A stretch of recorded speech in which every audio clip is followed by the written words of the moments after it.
What is going on, guys? My name is Tubby Emu. This is the Same old shit. Same old shit. Oh my God! What a crowd on Monday Night Raw, the post WrestleMania show. Not as fan as my guest. Go check out his channel, Sports Gaming Universe. Now, Matt, come on. What did you think of Monday Night Raw tonight? Oh my God! Better than WrestleMania. Cotton candy. Like literally, the crowd was absolutely crazy. The show started off tonight with John Cena, and I hate to say it, but like, it's been 6 weeks since we've had a champion who actually shows up and fights on Raw. It's a change, yeah. And he actually did. And he came out and he kind of gave a promo. And like he did in the interview this weekend, he started to dance, and the crowd just ate him up. And John Cena was getting into the taunts. You guys got to watch it. I'm sure it'll be up on YouTube here very shortly. He teased some like lame dance moves. He's like, well, how about a little heel turn? And he rotates his heel, and the crowd just lit up.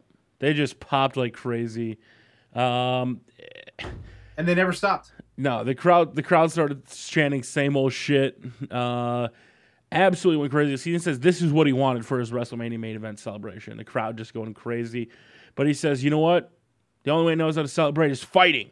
Cena says, let's start the road off after WrestleMania with a match for the WWE title. Mark Henry comes out. And another chant. You could just tell this is going to be a good crowd. Henry asked Cena what's up. He's like, you know, if you ask for trouble, it's going to find you. The crowd started chanting sexual chocolate. And John Cena responds to the crowd because he was just feeding off. He's like, whoa, hold on. They want to have sex with chocolate? And you could just tell Mark Henry was like, Jesus Christ. And then the crowd started chanting, feed me more for Ryback. But Cena jokes again, is like, they want more chocolate? It was just absolutely amazing. Booker T came out and he did kind of fumble. He's like, Mark, if you want a match for the WWE title, you have to earn it. Apparently Rock has the rematch like we've all speculated. Now, if he's hurt, Matt, is he going to be able to wrestle? Or is his movie career more important? Sounds pretty serious, huh? Is his movie career more important? What do you think? $5 million a year or $5 million for a week's work, 2 weeks' work? 3 weeks. Well, no, it's about 3 months to film a movie, something like that. Yeah, no brainer. A bullshit chant broke out, and he announces tonight. Bullshit chant. There was so many chants. Announced that it would be a number one contender match. If Henry beats Cena, he'd get a shot at the title. They announced what was still to come, and then came time for Hell No. And Hell No comes out, and instantly I'm like, wait a minute. Are they doing Daniel Bryan versus Dolph Ziggler again? But no, Big E wrestled this time. And what did you think? He is back to his normal attire. He looked pretty beast, I have to admit it. Yeah, not bad. He's impressive at times, definitely. And I just wish he'd keep his clothes on. Big E hit the big ending for the win, and they kind of just celebrated in the ring. Then a stupid promo for Kurt Warner, even though Kurt Warner is the only quarterback that's ever led my St. Louis Rams. Well, not like lately. I mean, to the Super Bowl back in '99. Kurt Warner and the moment that was groceries to Super Bowl champ. Yeah, WWE Intercontinental Championship match was next. Wade Barrett taking on The Miz. It was a pretty good match. It looked like Wade Barrett got so fucked up though. Yeah. One of the moves, you guys have to go see this. One of the moves, Miz ducked and went to put him down, and he kind of like fell. It was like, wait, well, what happened? Did they clonk heads together or something? And he just looked like he was off for the rest of the match, and so did Barrett. Miz had the upper hand most of the time, but in the end, they went up top. He fought him off. Miz came running back. Wade Barrett on the outside of the ring slams his head into the not the top of the turnbuckle, but behind it. Comes in, hits a bullhorn, and he's back to being champion. So Miz's title reign lasted 7 hours. I don't get the point of that, honestly, but you know what? I'm okay with it. Everybody I talked to on Twitter that was there and whatever was part of that crowd said, they hated the Miz won, and they're just kind of making it right now. The crowd was so back. Like, the crowd was the complete opposite of what WWE wants. Like, they were just horrible. I mean, they were an awesome crowd, but I'm just saying for like WWE, like what they're trying to portray, right? It was horrible. Next, my favorite part of the show, Team Bricky. Vicky Guerrero and Brad Maddox. Sheamus came in and was like, hey, I'm upset about Big Show. I want a match. Vicky's like, okay. And Brad wanted a favor or some bullshit. Up to come, we see Booker T walking backstage. Randy approached him and was like, hey, man, congratulations, but I want to take on Big Show. And I think we might start to see a GM war because Big Show, maybe, I don't know. Orton says, you know what, I want a match against Big Show. And he tells Booker, you know, you're an actual GM, not like that. Like Raw, the Vicky, you know, the manager supervisor. You should have the power to do it. And he's like, okay, you've got your match. So that was kind of interesting. I don't guess I don't get the point of it, but we'll find out why. Then comes time for what everybody is saying was probably the greatest part of Monday Night Raw. Jack Swagger and Zeb Coulter 2-on-1 against Alberto Del Rio. Oh, you said greatest moment. I thought you meant Fandango. We'll get to that, but okay, I'll hold back then. So when Jack Swagger and Zeb came out, they were like, you know, we want to chant USA, and you know, normally the reaction should have been boo and you know, no, because you know Del Rio's the face. During the match, even though they were, you know, cheering for Del Rio, they started chanting USA. And Michael Cole, and they're like, what? He's like, they brainwashed him. He brainwashed him. It was just a great job. All in all, Jack Swagger was just absolutely destroying Del Rio's knee. Kept going for the Patriot lock. Del Rio fought out of it. Zeb didn't even get involved in the match. Like, he screwed with him a few times. But in the end, Del Rio put a cross-arm bar on Jack Swagger. Zeb just sat there looking at him, didn't help him. But there was so much damage to the knee throughout. Hey, did you see the hashtag Where's the Bucket? He missed again tonight with the step-up injury. The dang bucket, man. That's going to haunt him for the rest of his life. From now on, they're going to need a bucket when he hits the enziguri for that little 5-inch gap between their head. Del Rio got the victory with the cross-arm bar. And Jack Swagger didn't beat him up like everybody thought. Literally, he crawls to the corner. And right when I saw that happen, I'm like, there's going to be a cash-in. Because, you know, he's setting up, you know, where they are in the ring for, you know, a match. Yeah. The doctor comes in, and they're, like, ripping off his knee pad, and they're looking at it. And he laid there forever. And the crowd during the whole match was, we want Ziggler chants. Ziggler comes out. And it wasn't a normal cash-in. They kind of, he hit a move. He pinned him. Broke out of the 2 count, and then Ziggler hit a step-up enziguri, and we thought the match was over.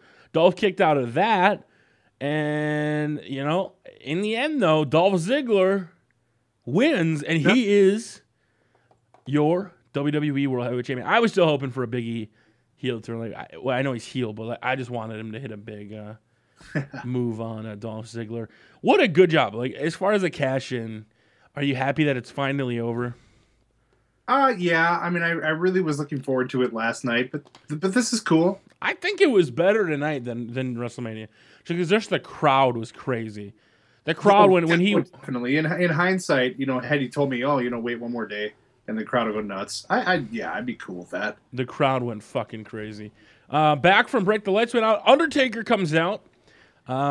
They start chanting his name. He said he dedicated his win at WrestleMania to Paul Bearer. And earlier on in the night, the Shield said they had a big thing that they were going to do tonight. Believe in the Shield. The Shield comes out. Now, they were surrounding the ring. They were ready to go. All of a sudden, Kane's pyro hits. Kane, Daniel Bryan rush the ring. They stand in solidarity. The Shield retreats. Nobody's been able to take down the Shield. Is Undertaker the guy to do it at Extreme Rules, Matt? Boy, I don't know. Is the big man going to go? The guy that says Grandpa can't wrestle, is he going to wrestle, or is it going to be like Raw 1000 where it was just Brothers of Destruction for one last? I just don't see it, but all right, let's find out. We'll see. I want to see it happen. Dolph was talking about how Ziggler won. He had a backstage interview with him. It was nice to see him, you know, finally have it. A throwaway match with Santino Marella, R-Truth, and Zack Ryder. There was one funny part in this match. And did you see this, or did you go to the bathroom? I saw parts of it. What part? R-Truth started off, and they were going back and forth.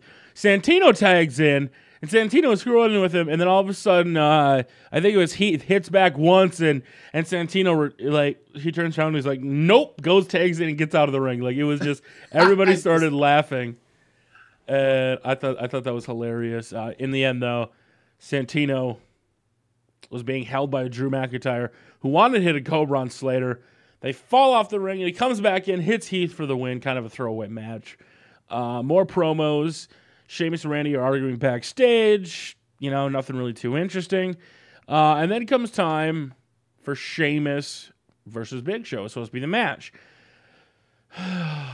Out comes Randy Orton. He said he wants to have it, and the crowd's going to get their opponent.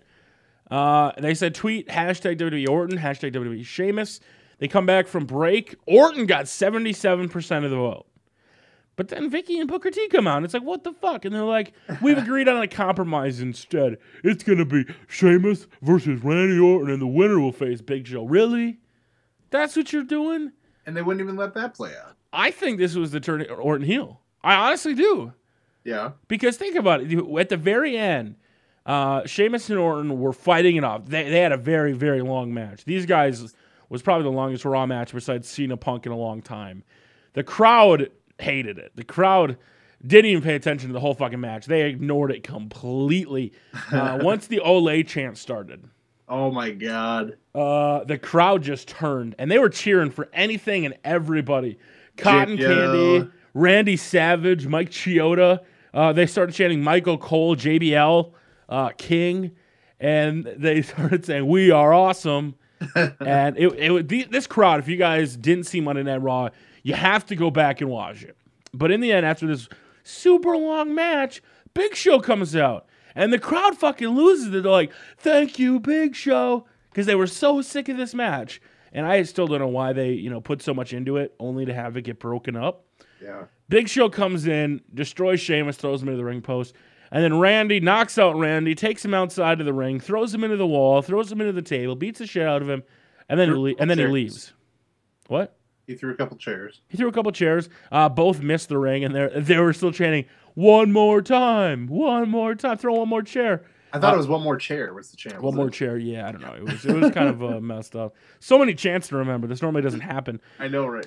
He leaves, and then Randy kind of propped himself up against the apron, and the wall behind the announce table, and he was like, it looked like he was pissed, and like it's finally time for him just to lose his mind.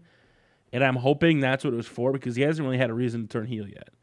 I hope that's what goes on. That's just me personally. Yeah. The match itself, what did you were you agreeing with the crowd? Was it that boring? I was pretty much in agreement with the crowd. Yeah, I kind of started doing other things. I don't think the match was necessarily boring. I just think the crowd was fucking awesome. The crowd was better than the match. I mean, that's what was getting my attention. I mean, yeah, I was just waiting to see what was next out of the crowd. Everything they were chanting. So after that segment, and this was just on WrestlingInc.com. If you want news, rumors, go to WrestlingInc.com. Apparently, WWE was kind of livid, and they trolled the shit out of the crowd. They had Steve Austin's video and music play. With shattering glass, so the crowd just fucking lit up like, "Oh my God, yeah, yeah!" And then they realized it was just a joke. It was a video package, and everybody was talking about how cruel that was. Like, that's such a dick move, but like the crowd was such a dick. Big Show getting cheered. I don't think that was supposed to happen, but all in all, it was such a good crowd. It blew my mind. Cena versus Henry was advertised. And then Fandango versus Kofi Kingston. Fandango, man, he's over his shit. He's really over. The crowd was humming Fandango's theme song at one point. That was the best part of the match. That was just, oh my God. But before the match, Jericho coming in. Jericho runs down to the ring, starts beating the shit out of Fandango. Literally destroyed him all outside the ring, into the announce table, the steel steps. Jericho knocked off JBL's hat off his head, and then he grabs the hat, walks over, tries to put it back on his head, and the crowd just fucking erupted. Jericho locked in the walls of Jericho for a long time. They broke it up and finally hit a code breaker, and he exited. A really interesting match. Fandango, after the whole beating, though, the dancer hands him the mic, was like, "What was fun? Fandango." Like, just completely out of it. It was good. Did you enjoy that? I did. So we're going to see Fandango and Chris Jericho. More promos. God, of all John Cena's media appearances was just annoying. Josh Matthews backstage with Paul Heyman. The crowd popped like crazy. Oh, yes, they did. they said Matthew's like, it was a bad night for Paul Heyman, guys. And Heyman says Brock was knocked out cold for 90 seconds into the match, but still took Triple H 30 minutes to survive. Heyman points out Shawn Michael getting his face punched in, and Triple H's arm being hurt. And he's like, Brock, could fight tonight. Unlike Triple H, who's having x-rays and he's gone, he's not here. He's ready for a fight. However, he's like, he doesn't let his client fight for free. But then he brings up Undertaker versus Punk, and Heyman says Punk will tell everyone how he feels on next week's Raw. And the crowd just was like, boo. They were pretty pissed off. Are you excited? Do you know what's next? The main event of WrestleMania 29, which should have been. Finally, we got the 8-man tag match. Oh, God, yes. And the crowd popped like crazy. When Damian Sandow and Cody Rhodes came out, they lit up. Except they went to the commercial when we got to the Funk. Well, for a reason, because they would have used their pyro, and the pyro was for after the match. True. Cameron or Naomi hits her rear on one of the Bellas. And didn't one of them attack Cody Rhodes? I don't know. Like she hit a Hurricane Run on him. I checked out on this match. Why? This is the one you were waiting for, and then you leave. All that build up, and I'm like, nah. Overall, in the end, though, Team Tons of Funk and not the Bella Twins, the Divas won. Not a bad match, but I'm kind of glad it was pulled from WrestleMania now. In the end, John Cena, Mark Henry was the final match. And what do you think of it? It wasn't that long of a match. We saw how much time was left on the show, and it started at about 55. And we're like, okay, it's not going to be a full match. We weren't going to get much, yeah. Henry's taking the table apart. He's slamming Cena into the announce table. Cena went into the ring post. And he threw Mark Henry into the ring post, but Cena made the 10 count and Henry didn't. Kind of a weird finish, I think. Yeah, a little strange. It's kind of didn't match the rest of the vibe of the night. But then Henry comes in and runs over Cena. He dropped the World's Strongest Slam. He holds up the title and gets some cheers. And then the crowd's like, feed me more. Ryback comes out to a huge pop. Oh, yeah. And he runs down to the ring. They trade shots. Ryback hits a meat line, hits a spine buster, and Mark Henry rolls out of the ring. And then Ryback turns his attention to John Cena. Gives him the handshake. Picks him up, gives him the handshake, says, go ahead, bud. He goes up top, Cena celebrating, he comes back down. Fucking lays him out. The crowd is cheering for it. When he shook his hand, they started booing. Yeah. And I think if you're not going to turn Cena heel, what better way than to at least turn Ryback heel? At least like the WWE is compromising a little bit. And it was awesome. I was like, oh my God, is he going to do it? And once he did it, I thought I would hate it because I'm a Cena guy. But I was like, oh my God, yes. And then he hit a shell shock. The crowd went crazy. And then did you see what Ryback told Cena? No. He gave him an up yours. Oh, yeah, I did see that. Yeah, and he posed. Real quick up yours, yep. He posed the WWE title. The crowd chanted, feed me more as we went off air. Probably the best Raw of the year. It's going to be hard to top that. The crowd was just absolutely fantastic. Anything else that stuck out for you? No, just, I was on my way home. I had been watching on my phone, and I was on my way home when I heard news of the possible cash in, and I'm just like booking it to get in to see it. That was a moment. I was digging that. All right, so guys, that was a Raw recap. Make sure to go check out Not As Fan, youtube.com/Sports Gaming Universe. Go to Twitter, twitter.com/Not As Fan, twitter.com/Tubby. Follow me on Tout. Get me to be the Tout King, tout.com/Tubby. Tubby is the Tout King. Tout.com/Not As Fan, even though he's not very good or interesting to follow. He just does horrible Adrian Peterson touts. I've done like 3 touts so far. Go check it out, guys. Thank you very much for watching. Until next time, Matt, thank you very much for joining me. And we'll see you guys later. Later, guys.